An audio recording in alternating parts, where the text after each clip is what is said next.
অনেক ক্ষেত্রে দেখবে যেই মানুষটা কিনা সবসময় কুকুর বিড়াল এদেরকে অনেক ভয় পায়, রাস্তায় দেখলে অন্য দিক দিয়ে হেঁটে যায়, সেই মানুষটাই যখন অন্য কোনো মানুষ বিপদে পড়ে, লাইক একটা ছোট বাচ্চা, তাকে একটা কুকুর ঘেউ ঘেউ করে এগিয়ে যাচ্ছে, বাচ্চাটা অনেক ভয় পাচ্ছে, বা একটা বিড়াল তাকে আঁচড় দিতে যাচ্ছে, বাচ্চাটা ভয়ে কাঁদতেছে, সেই ভীতু মানুষটাই তখন এগিয়ে যায়, ওই বাচ্চাটাকে রক্ষা করে। যেই জিনিসটাকে সে ভয় পেত সেই জিনিসটার সামনেই সে সাহসিকতার ঢাল হয়ে দাঁড়ায়। তাহলে আমরা কি বুঝলাম? একই জিনিস, একই ঘটনা, কিন্তু অবস্থার উপর ডিপেন্ড করে কখনো আমি ভয় পেয়ে সরে যাই, কখনো আমি সাহস নিয়ে ফেস করি। এবং অনেক ক্ষেত্রেই ভয়টা আসলে আমার লজিক্যালি আসে না, ভয়টা আমার সাবকনশিয়াস মাইন্ড থেকে চলে আসে। তেলাপোকাকে আমরা অনেকেই ভয় পাই, তাই না? সো তেলাপোকা তো ভাই শারীরিক দিক থেকেও আমার মতো এত বড় না, বা ওর তো আসলে ব্যাকটেরিয়া ভাইরাসের মতো ও তো ক্ষতি করারও তেমন সামর্থ্য নাই, তাহলে ওকে ভয় পাওয়ার কি আছে? বাট স্টিল নাও আমরা তেলাপোকাকে ভয় পাই। কিন্তু আমরা যখন কোনো একটা ছোট মানুষকে বা অসহায় মানুষকে দেখছি যে তেলাপোকার কারণে তার সমস্যা হচ্ছে, আমরাই হয়তো সাহস করে তেলাপোকাটাকে সরাই দিচ্ছি। সো একই সিচুয়েশন, একই ডিফিকাল্টি, বাট সিচুয়েশনের উপর নির্ভর করে কখনো আমরা ওইটাকে ভয় পাই, কখনো আবার ওই ভয়টা দূর হয়ে আমাদের মধ্যে সাহস কাজ করে। আগামী কিছুদিনের মধ্যেই আমরা বোর্ড পরীক্ষায় বসে আছি, লাইফের প্রথম পাবলিক পরীক্ষা। লক্ষ লক্ষ স্টুডেন্ট পুরো বাংলাদেশ থেকে আমার সাথে পরীক্ষায় পার্টিসিপেট করবে। তো পরীক্ষার হলে যাওয়ার আগ থেকেই ভয় কাজ করবে, পরীক্ষা হলে তো আরও বেশি ভয় কাজ করবে।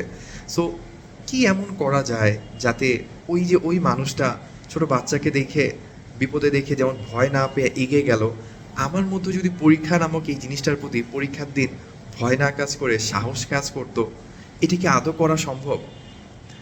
সো পুরোপুরি সম্ভব কিনা জানি না, বাট কিছু টিপস অবশ্যই ভাইয়া জানি, যেগুলো আমার মতে শেয়ার করলে অবশ্যই তোমার ভয় কিছুটা হলেও কমবে, সাহস কিছুটা হলেও বাড়বে। 3টা কথা বলবো। এর মধ্যে প্রথমটা হচ্ছে, তুমি ভাইয়া এভাবে চিন্তা করো, তোমার সাথে আরও হাজার হাজার লক্ষ যারা স্টুডেন্ট পরীক্ষা দেবে, তাদের অনেকেই হয়তো ফিজিক্যালি তোমার মতো ফিট না।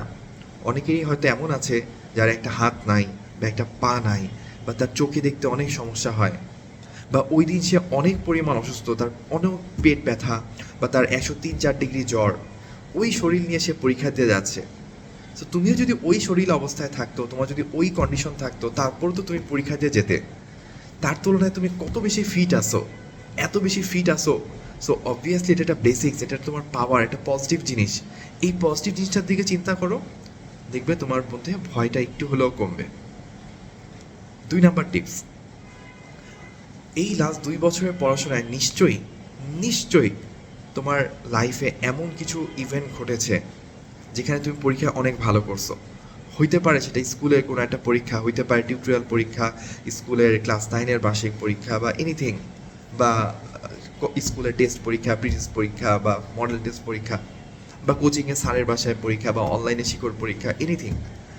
সো ওই পরীক্ষাগুলো যেগুলো তুমি অনেক ভালো করছো, তোমার অনেক ভাল লাগছে রেজাল্টটা দেখে, সেই মোমেন্টগুলোর কথা চিন্তা করবে, সেই অনুভূতিগুলোর কথা চিন্তা করবে। তোমার মনের মধ্যে একটা কনফিডেন্স কাজ করবে, আমি ওই সময় পারছি, এখন তো তার তুলনায় প্রিপারেশন অনেক ভালো, এখন কেন পারবো না? অবশ্যই পারবো। লাস্ট যেটা সব থেকে ইম্পর্টেন্ট, সেটা হচ্ছে পরীক্ষায় কি আসবে সেটা ফোকাস না করা, বরং আমি কি পারি সেটার দিকে ফোকাস করা। এটা কিভাবে?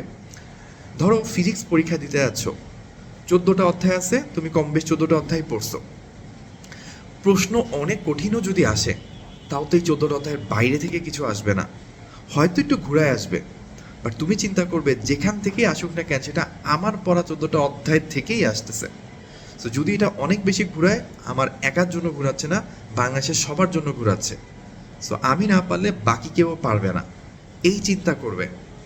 তাহলে পরীক্ষার কোশ্চেন অনেক কঠিনও যদি আসে, তোমার ভয় কাজ করবে না, বরং তুমি সাহসিকতার সাথে মাথা ঠান্ডা রেখে চিন্তা করতে পারবে। আর যখন আমরা ভয় না পেয়ে ঠান্ডা মাথায় চিন্তা করি, তখন অনেক ঘুরায়ও যদি কোশ্চেন আসে, অনেক কঠিনও যদি হয়, তাও আস্তে আস্তে আমাদের মাথা 1-2 বার ট্রাই করে ওটাকে সলভ করে ফেলতে পারে। সো আশা করি এই টিপসগুলো তুমি অ্যাপ্লাই করবে, অনেক ভালো পরীক্ষা দিবে, তোমাদের সকলের পরীক্ষা অনেক ভালো, অনেক সুন্দর হোক, সেই দোয়া রইল। আল্লাহ হাফেজ, আসসালামু আলাইকুম।